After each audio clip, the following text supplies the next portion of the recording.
Oi pessoal, meu nome é Renata Bastos, bem-vindos ao meu Contador Online. Hoje nós vamos falar sobre planejamento tributário. Vamos lá?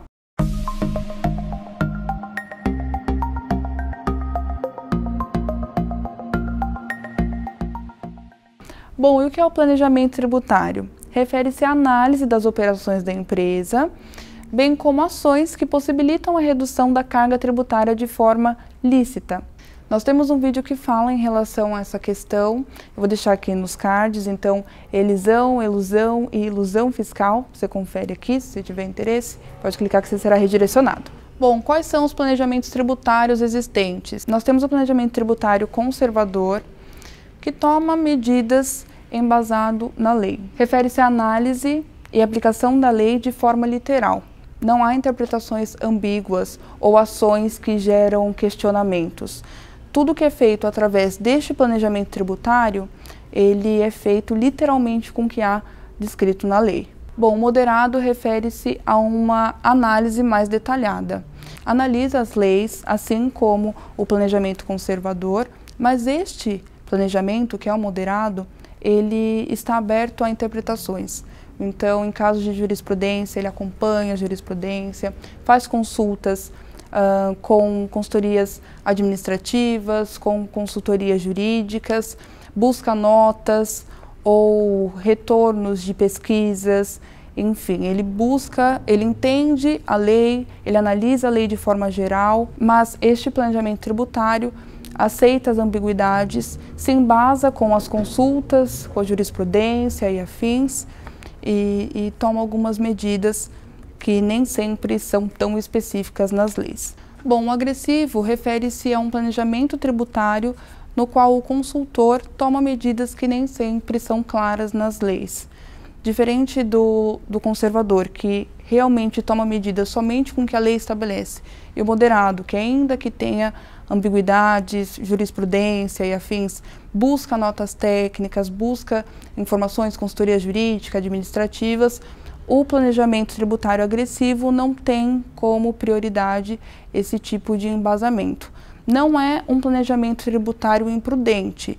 Normalmente são pessoas que analisam a lei de forma profunda e, identificando essas brechas, tomam ações com base nas brechas, né, da lei. Então o legislador identifica isso é analisado posteriormente, e se a empresa vier a ser autuada em decorrência desse planejamento tributário agressivo, esse consultor entra com recursos administrativos e jurídicos, caso necessário.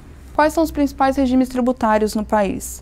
Bom, lucro presumido, lucro real, lucro arbitrado, simples nacional e MEI, embora esses sejam os principais e sejam poucos, são complexos e exigem a análise de um contador. Então, quando você for abrir a sua empresa, é importante que você tenha um contador para auxiliá-lo no processo de classificação tributária. Quais são as ferramentas utilizadas para um planejamento tributário? Relatórios contábeis, como balanço patrimonial, DRE, DMPL, livros fiscais, entradas, saídas, livros de notas fiscais provenientes de serviços prestados, tomados, livros de apuração de ICMS, ISS, PIS, COFINS, contribuição social, enfim, todos os tributos da empresa, guias de recolhimento e declarações entregues. Com base nos documentos citados anteriormente, é possível que o consultor tributário analise se a empresa aproveitou os créditos, isenções, reduções da base de cálculo, e se não foi aproveitado no período ou no momento em que deveria ter sido aproveitado, é válido confirmar com o fisco se ainda é possível aproveitar esses créditos, reduções e afins. Existem algumas estratégias padronizadas utilizadas no planejamento tributário? Bom, isenções e reduções municipais e estaduais. As leis municipais e estaduais são específicas, então existem estados que há algumas reduções da base de cálculo em relação ao ICMS, algumas isenções. Para fins de ISS ou taxas municipais também existem isenções. Existem isenções, reduções de acordo com as atividades. Então a primeira questão é analisar os tributos, taxas e afins que sejam provenientes das esferas municipais e estaduais. Aproveitamento de créditos proveniente da não cumulatividade. Existem alguns tributos que podem ser aproveitados como créditos.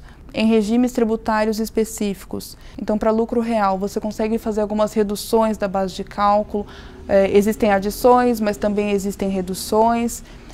Existe a possibilidade de utilizar como crédito os valores das entradas para PIS e COFINS e tantos outros tributos. Então, uma das principais ações é analisar se o aproveitamento de crédito foi feito através da não cumulatividade, claro, para regimes tributários específicos. Evitar fatos geradores. Então, existem alguns fatos geradores que podem ser evitados.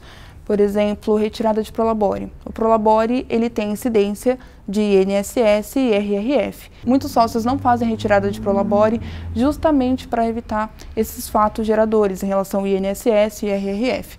Fazem retirada somente de lucros que são isentos de tributação.